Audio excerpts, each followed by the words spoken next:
हाथी और चूहा की कहानी। एक राज्य में एक राजा का शासन था। हर सप्ताह पूरी शानो शौकत से नगर में उसका जुलूस निकला करता था, जहां प्रजा उसके दर्शन किया करती थी। एक दिन एक नन्हा चूहा उसी राजमार्ग के किनारे किनारे कहीं जा रहा था, जहां राजा का जुलूस निकलने वाला था। वह चूहा था तो छोटा सा, मगर उसका घमंड बहुत बड़ा था और वह खुद को सर्वश्रेष्ठ और महान समझता था। कुछ देर बाद राजमार्ग से राजा का भव्य जुलूस निकला, जिसे देखने लोगों की भीड़ लगने लगी। राजा अपने पूरे दल बल के साथ था।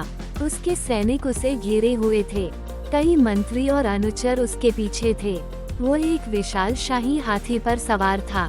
हाथी शाही था, इसलिए उसे भव्यता से सजाया गया था और उसकी शान भी देखते बनते थी।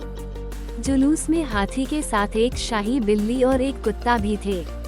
राजा का जुलूस देखने को उमड़ी भीड़ राजा के साथ साथ उसके शाही हाथी की भी प्रशंसा कर रही थी। यह सुनकर घमंडी चूहे को बहुत बुरा लगा। वो हाथी को गौर से देखने लगा, फिर सोचने लगा, इसमें ऐसी क्या खास बात है जो मुझ में नहीं। मैं भी उस जैसा ही हूँ। मेरे पास भी 2 आँखें, 2 कान, 1 नाक और 4 पैर हैं।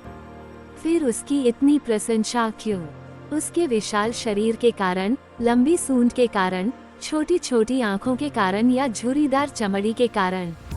किस कारण? एक बार तुम लोग मुझे देख लो, उस हाथी को भूल जाओगे। मैं हाथी से ज्यादा महान हूँ।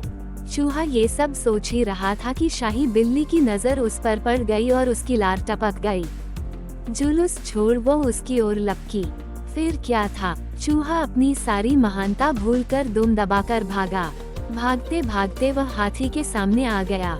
आगे बढ़ते हाथी ने उस पिद्दी से चूहे को देखा तक नहीं और अपना विशाल पैर उठा लिया। चूहा उसके पैर के नीचे कुचलने ही वाला था, मगर किसी तरह उसने खुद को बचाया। वहां से बचा तो खतरनाक कुत्ता सामने था, जो उसे देखकर गुर्राया। चूहा पूरी जान लगाकर वहां से भागा और राजमार्ग के किनारे स्थित एक छेद में घुस गया। उसका सारा घमंड उतर चुका था। उसे समझ आ चुका था कि वो इतना भी श्रेष्ठ और महान नहीं। सीख: किसी से मात्र रूप रंग की समानता हमें महान नहीं बनाती। महान हमारे गुण और कार्य बनाते हैं।